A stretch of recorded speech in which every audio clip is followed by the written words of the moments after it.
හදපානාගල ශ්‍රී ගැමුණු විහාරස්ථාන 6 වෙනි වලට පවත්වන ඇසළ මහා පෙරහැර ඔන්න ප්‍රධාන පුවරුව රැගෙන එන ආකාරය තමයි රුවන් ඔබට දිස්සෙන්නේ. තමන් මේ පෙරහැර බැනරය රැගෙන යන්නේ ශ්‍රී ජනානන්ද දහම් පාසල මතක් කරගන්න ඕනි. ශ්‍රී ජනානන්ද දහම් පාසල තමයි මෙවර පෙරහැර බංකල්ලේට පෙරහැර බැනරය ඔස්සේ සම්බන්ධ වුණේ.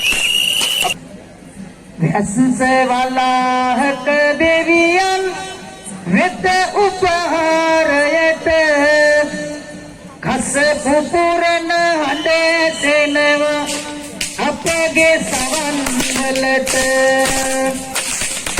ඒ වගේම තමයි රුවන් ගුරුතුමා මේ ගිනිබෝල කණ්ඩායම ගැන කතා කරනකොට තල තුනක හැකියාවක් මොවුන් ඉදිරිපත් කරනවා මේ පෙරහැරේ. මේ තල තුන කුමක්ද? ඒ සම්බන්ධව ඓතිහාසික ගත වෙන්නේ කුමක්ද රුවන්ට? මේ ගින්දර සමග ශිල්පීය කුසලතාවයන් වර්ධනය වෙන්නේ ලෝකයේ ගත්තොත් අපි ලෝකයේ ඉතිහාසයේ ඓතිහාසික තොරතුරු පිළිබඳව තොරතුරු සාකච්ඡා කරොත් ගින්දර කලාත්මක අංගයක් විදිහට භාවිතා කිරීම සිද්ධ වෙලා තියෙන්නේ අග්නිදිග ආසියානු රාජ්‍යයන් වල.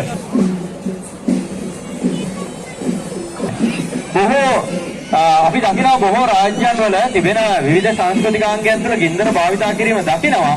හැබැයි මෙතරම් ශිල්පීය දක්ෂතාවයක් නැත්නම් මෙතරම් අවදානම් සහගත ක්‍රීඩා විලාසයක් දක්වන ශිල්ප ක්‍රමයක් අපි ලංකාවේ කොහොමද දකින්නේ බණ්ඩාර මහත්තයා. මම හිතන්නේ අදහසක් තිබෙනවා ඔබටත් ඒ ගැන.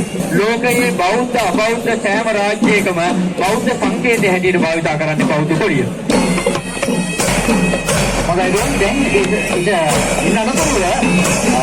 හරි ලස්සන දැන් කණ්ඩායමක් නැත්නම් පාත දූජමාන කණ්ඩායමක් එනවා.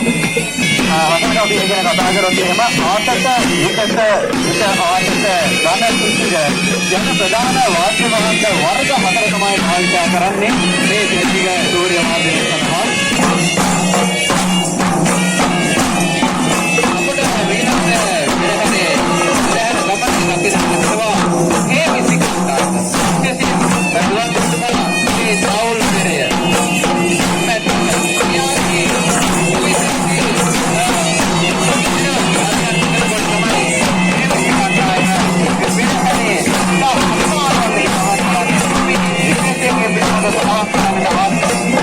උඩරට විස්තරණය අපිට ගොඩක් දුරට පෙරහැරවල දක්නට ලැබුණාට බණ්ඩාර මහත්තයා මේක ලෝකත්වයකට ලංකාවේ ජාත්‍යන්තරයට ගෙනියපු නිර්මාණයක්. අපි දකිනවා ඇසළ පෙරහැර මංගල්‍යයේ මහනුවර ඇසළ පෙරහැර මංගල්‍යයේ සඳහා දහස් සංඛ්‍යාත විදේශිකයන් පිරිසක් එනවා මේ උඩරට නර්තනයේ එළිය දකින්න. මොකද ලෝකයේ දක්නට ලැබෙන එකම රට තමයි මේ උඩරට නර්තනයේ දකින්න තියෙන එකම රට තමයි ලංකාව. ඉතින් ඒක නිසා විස්තරණ ශිල්පීන් කියන්නේ සකල කලාවන්ම හැදෑරීමෙන් පසුව නව අභිෂේක දන්වනවා විස්තරණ ශිල්පීන්. මේ වස්තුවේ මේ විස්තරතුව කැලතීම පහසු කාරණයක් නෙමෙයි. මොකද සිය උඩරට නර්තන සම්ප්‍රදායේ තියෙන සුඛත කලාවන්ම සියල්ලම ප්‍රගුණ කරන්න අවශ්‍යයි. එම ප්‍රගුණ කරාට පස්සේ තමයි උඩරට නර්තන ශිල්පියෙක් හැටියට අභිෂේක වෙන්නට හැකියාව ලැබෙන්නේ. ඉතින් ඔහුගේ දක්ෂතාවය තමයි අපි මේ වෙනකොට දකින්නේ. අපි මේ පිළිබඳව මතක් කරමු පෙර නර්තන කණ්ඩායම පිළිබඳව. මේ වෙනේට පෙරහැර ගමනේ බොහෝ කාලවරුන් ගමනේ යනවා විශේෂයෙන් මහනුවර රාජධානිය යෝගය වන විට මේ බොහෝ කාලවරුන්ගේ කාර්යභාරය සුවිශේෂී සේවයක් තිබුණා. ඉතින් මහනුවර රාජධානිය යෝගයෙන් මේ පෙරහැර මංගලට එකතු වෙන බොහෝ කාලවරුන්ගේ පෙරහැර ගමනේ පෙර ගමන තමයි අපිට දකින්නට තිබෙන්නේ. මෝල්ගහ කියන එක අපිට දැන් ටිකක් දකින්න තියෙනවා අඩු නිර්මාණයක් නේද? මොකද තාක්ෂණයේ ටිකින් ටික කුස්සියට එනකොට සම්ප්‍රදායේ ටික ටික කුස්සියෙන් බැහැර වුණා. මෙන්න මේව බැහැර වෙච්ච එකක් තමයි මෝල්ගහ සහ වංගෙඩිය.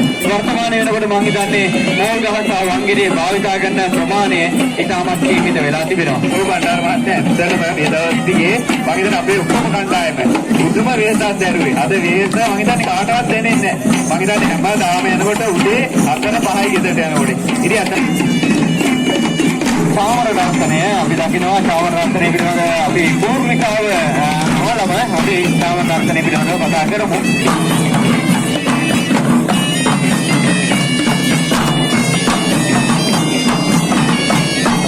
දේශීය කණ්ඩායම් පෙරහැර කලාවට එකතු වී පිළිබඳව අපි ඉස්සෙල්ලා සාකච්ඡා කළා.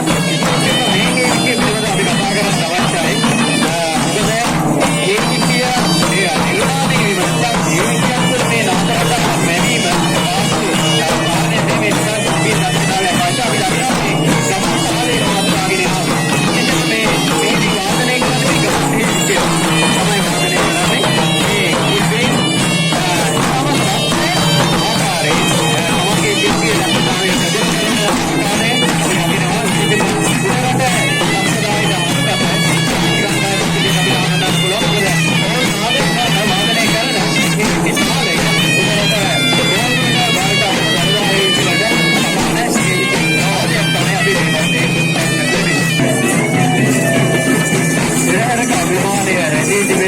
වශයෙන් මේ නියෝජනයත් එක්ක අපි දකිනවා ලංකාවේ පෙරහැරක් පැවැත්වෙනකොට ගොඩක් අය බලන්නේ උත්සුක වෙන්නේ අලි කී දෙනෙක් ගමන් කරනවද හස්තින් කී දෙනෙක් නියෝජනය කරනවද කියලා. ඔඩියර කරු අසුරු කණ්ඩායම තමයි අද දවසේ මෙම පෙරහැර මංගල්‍ය වෙස්ලක් වෙන කණ්ඩායමේ විචිත්‍රවත් කරන්නේ.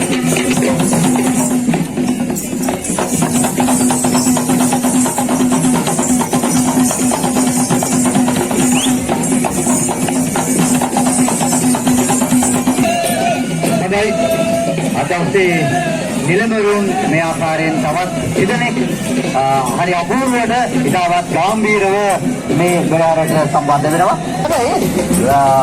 මේ ගැඹුරු පුරාණ විහාරස්ථානයේ අදපානාගල විහාරස්ථානයේ පැවැත්වෙන මේ සුන්දර පෙරහැර පිළිබඳව මතක් කරද්දී ගැමින් අර්ථනාංගයක් විදිහට අපිට හඳුනා ගන්නට පුළුවන් අසලක මේ නිර්මාණය. මොකද කුරක්කන් කැපීම එහෙම නැත්නම් අපි දකිනවා හේන්වගාව තුළ තිබෙන සුවිශේෂීම සිදුවීමක් තමයි මේ කුරක්කන් නෙලීම කියන එක. අපි දකිනවා නෙළුම් කවි තිබෙනවා අපේ ජනස්තුතිය තුළ නෙළුම් කවි දක්නට ලැබෙනවා. එතකොට කවි ගායනා කරමින් තමයි මේ නිර්මාණය මේ ආකාරයෙන් මේ පෙරහැර කලාව තුළ එකතු වෙලා තිබෙන්නේ.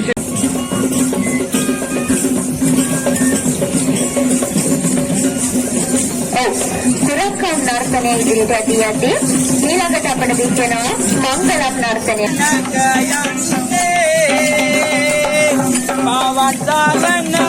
අපි දකිනවා මේ වෙලාවේ මේ ගමන් පදයට අනුව තාල තවමින් ඔවුන් මේ පෙරහැරට අලංකාරයක් එකතු කර ඇති ආකාරය විශේෂයෙන්ම සඳහන් කරන්න අවශ්‍යයි මේ කවි ගායනා කිරීම. මොකද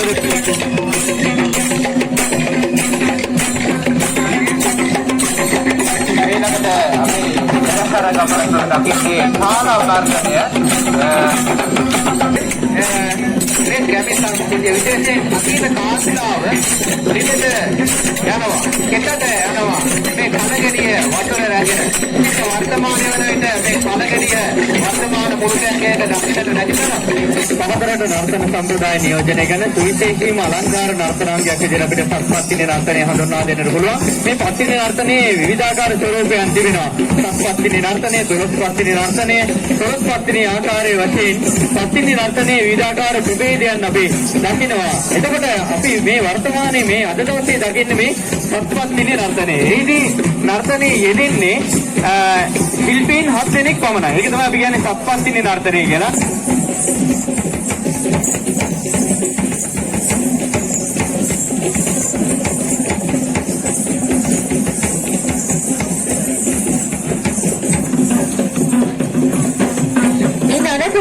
ඉදිරියේ දිස්සන්නේ අස්නේ නර්තනය. ඉතින් දිලිනි ගුරුතුමියගේ නර්තන පුහුණු වීම යටතේ දිලිනකඩු කලායතනය තලමල්ලේ තමයි අස්නේ නර්තනය අද. ඒ වගේම අපේ මේ කටයුතු සිදු කිරීම සඳහා විශේෂ උපදේශක මණ්ඩලයක් සම්බන්ධ වුණා. ඒ උපදේශක මණ්ඩලය තුළ අපේ හඳපානාගල මහාවිද්‍යාලයේ කරු විදුහල්පති උපාලි සරත් බණ්ඩාර මැතිතුන් අපේ උපදේශක මණ්ඩලයේ කටයුතු කරා. ටික දේශයෙන් ලංකාවට පැමිණි බමුණන් හිගැන්වීම පිණිස තමයි මේ වටිකපටුන නර්තනය නිර්මාණය වූ බවට ඓතිහාසික තොරතුරු වල සඳහන් වෙන්නේ. මැණික්පාල විෂවට සිද්ධ වෙච්ච අකරතැබ්බයක් එහෙම නැත්නම් සිදු වෙච්ච කරදරයක් සමනය කිරීම සඳහා වටික දේශයෙන් ඉන්දියාවෙන් බමුණන් පැමිණීම තමයි නියෝජනය කරන්නේ වටිකපටුන නර්තනය තුළ. ඊට පස්සේ අපි මේ පෙරහැරේ දකිනවා කළුපාලිය නර්තනය. විශේෂයෙන් නේත්‍ර කලායතනය එච්.එම්. පොඩානි මදුසිකා ආචාර්යතුමිය යටතේ නිර්මාණය වුණු නේත්‍ර කලායතනය උත්තර කළුපාලිය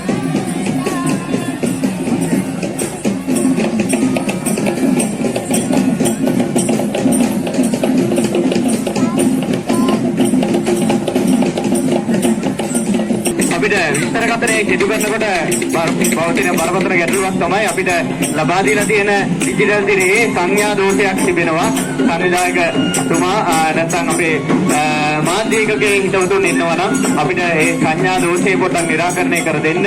මොකද මේ පසලක මේ පෙරහැර වර්තමානයේ මෙහෙම වීදි සංචාරය කරාට අතීතයේ පෙරහැරක් විදිහට මෙහෙම වීදි සංචාරය කළේ නැහැ. මොකද ගොයන් කපලා ඉවර වුණාට පස්සේ අපතේ තමයි මේ රඟ දැක්වීම සියල්ල සිද්ධ වුණේ. වර්තමාන වෙනකොට ජනගහනය අධික වෙලා ප්‍රේක්ෂක ප්‍රමාණය වැඩි වුණාට පස්සේ සමතේට මදි වුණා මේ වගේ කලාංගයක් පෙන්වන්නට. ඒක නිසා තමයි මේ කලාංගයන් වීදි කැරීම ආරම්භ වෙන්නේ. මේ වීදි කැරීමත් එක්ක තමයි ලංකාවේ ජන නැටුම් පෙරහැර කලාවට එකතු වෙන්න පටන් ගන්න. එහෙම එකතු වෙච්ච නැටුමක් පිළිබඳව තමයි අපි ඒ ආකාරයෙන් කතා කරේ. ඊළඟට එනවා සාමර නර්තනය. තවත් සාමර නර්තනය ශ්‍රී ජනානන්ද දහම් පාසලේ නියෝජනය කරන නර්තන කණ්ඩායමක්. ප්‍රසන්න මහතා සහ ආර්යදාස මහතා තමයි මේ නර්තන කණ්ඩායම සඳහා අනුග්‍රහකත්වය ලබා දෙන්නේ.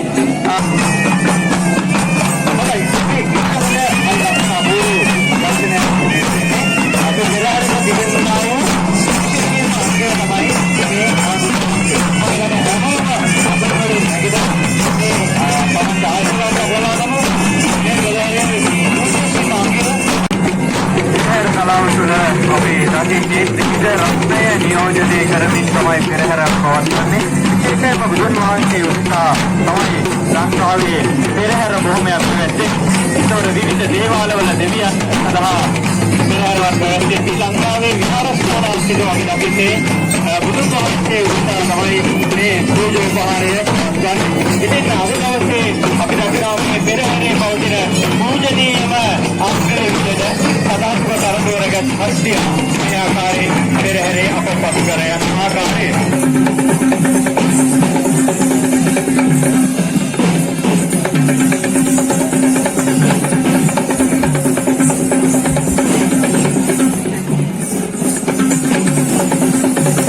විස්තරණය පිළිබඳව කතා කරලා ඇත්තටම සියලුම විස්තරණයන්ට සමානයි. ඒකට හේතුව තමයි විස්තරණ ශිල්පියෙකු විදිහට අභිෂේක ලබන්නට නම් අවධානයට නර්තන කලාවේ තිබෙන සකල කලාවන්ම නිසි ආකාරයෙන් ප්‍රගුණ කළ යුතුයි. ඒක ප්‍රගුණ කිරීමෙන් පස්සේ තමයි මේ විස්තරණ ශිල්පියෙකු විදිහට අභිෂේක ලැබීමට අවස්ථාව ලැබෙන්නේ.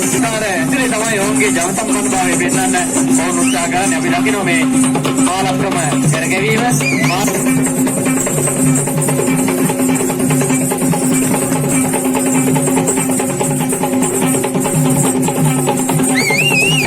දැන් තමයි ප්‍රධාන නිලමේතුමා පුරන්දර රෝහණ වන්‍ය ආරක්ෂකතුමා ප්‍රබුද ඒ නිලමරුන් සකස් වෙන ආකාරය අපිට දකින්න පුළුවන්. ඉනනතුව පෙරහැර ඉදිරියට දිස්සන්නේ සමුකාරය නර්තනයයි.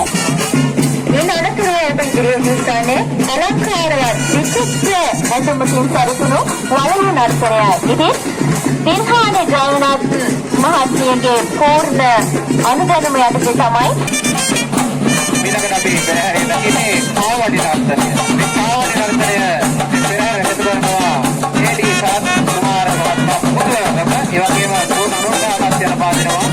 එන්නේ සියත් මහත්මයා ඇතිරියව ඒ වගේම ඊයේ සතරන්ද මහත්මයා පුදුරම නැත්නම් ලංකාව තමයි ඉතින් මේ වගේ නර්තන අපි ඉන්නේ පෙරහැර වර්ණවත් කරන්නට පොදු දායකයන් දිනුම් ගැන විශේෂයෙන් මතක් කරන්නට බෑ. ඒ නිසා විශේෂ දායකත්වයක් ලබා දුන්න අත්දැකීම් ප්‍රධාන හස්තියා ලෙස අදිට මේ දායකත්වය ලබා දුන්න ව්‍යාපාරික අමිත්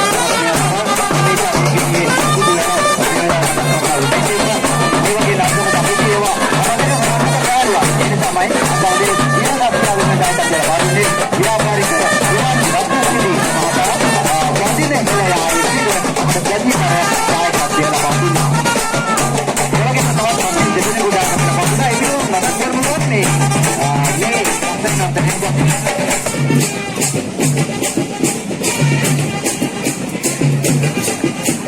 ලීකෙලි නර්තනය මම ටිකක් වෙලා බලාගෙන හිටියේ මොකද මේ අර මේ පෙරහැරේ හඬ ඇහෙන්න අවශ්‍ය නිසා. ඉතින් දැන් අපි දකින්නේ ලීකෙලි නර්තනය. මේකත් ගැමි නර්තන සම්ප්‍රදායට අයිති නර්තනාංගයක් විදිහට හඳුනා ගන්නට පුළුවන්. ඒකම තමයි අපි මේලකට පෙරහැරිය දකිනවා මහමපා නර්තනය. අංක 127 අසංක මහත්මයා තමයි මෙවර මහමපා නර්තනය මේ පෙරහැරට ලබා දෙන්නේ.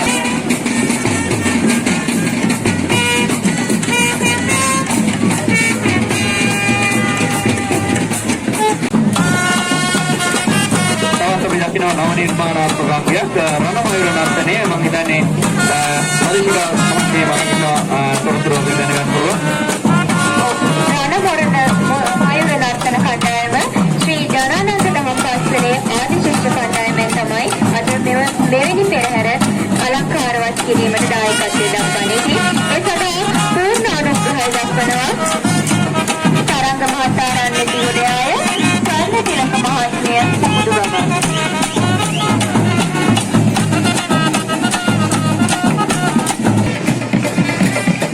වරුමකෝල් කණ්ඩායම පෙරහැර ගමන් කිරීමෙන් අනතුරු අපි ඊළඟට දකින ඉතාම විචිත්‍රාංගයක් තිබෙනවා. ඒ තමයි මොනර නර්තනය. ඒ පිළිබඳ මම කැමතියි මදුසිකා පුරුතමැණික් කතා දැනගන්නට. පසුපස විශාල දිල් කලබත් සහිතව නිර්මාණය වෙච්ච නර්තනාංගය අපි හඳුන්වන්නේ මොනර නර්තනය කියලා. නමුත් තීර්ථාභරණයේ පමණක් මොනරාගේ දිල් කලබ යොදා ගැනීම පුරා ප්‍රමාණයේ දිල් කලබක් යොදා ගැනීම තමයි රණමයුර නර්තනය. ඊළඟට අපි දකිනවා තවත් භක්තිකාවාදී නර්තනයක්. භක්තිකාවාදී නර්තනය ලංකාවේ කතරගම දෙවියන් උදෙසා කතරගම දෙවියන්ට ගෞරව උපහාර දැක්වීම පිණිස තමන්ගේ භක්තිය ප්‍රකාශ කිරීම පිණිස තමයි භක්තිකාවාදී කියන කාවාදී නර්තනාංගය පෙරහැර කලාවට එකතු වෙන්නේ. ලංකාවේ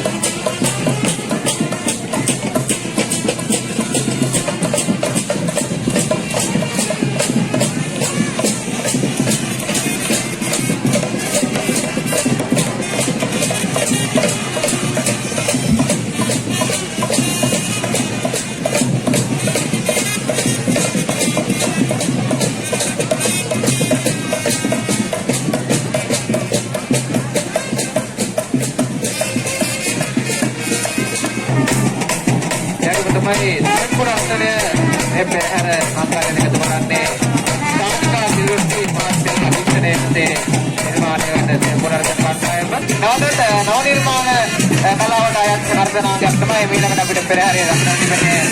වරුමතුමා ඒ තමයි වලන නර්තනය.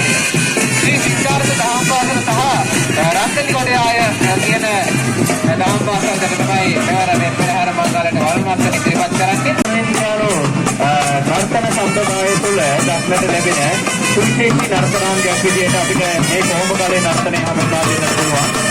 ඔව් ඒ වගේම බොඩවැල් නර්තනයේ එලෙස ලස්සනට පාද සපා නර්තනයේ ඉදීමට අලංකාර නාදකතාව ලබා දෙනවා. කාලික මහත්මයා මහායාය ප්‍රධානත්වයෙන් මේ පෙරහැරකට කරන බබරේ කණ්ඩායම ඒ කුඩේ නර්තනය ඇතරම ප්‍රියා මල්ලත් මහත්මිය තමයි මේ දේකෝඩ නර්තනය අපට ලබා දෙන්නේ. රුවන්ත මේ දේකෝඩ නර්තනයේ විශේෂයෙන් කුඩරට කාලය. නේද? ඉතින් 1996 වර්ෂයේ ක්‍රිස්තුවර්ෂයෙන් 1996 වර්ෂයේ කුඩරට යටත් කරගන්න ලංකාවට පැමිණෙනවා.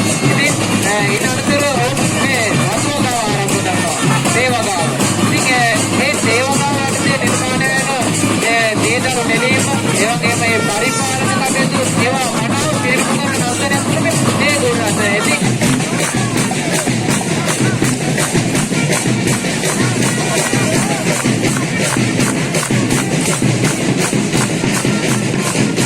කරඬුව රැගත් රථය මේ ආකාරයෙන් ගමන් කරමින් පෙරහැරේ අවසානය අපිට ළඟා කර දෙනවා.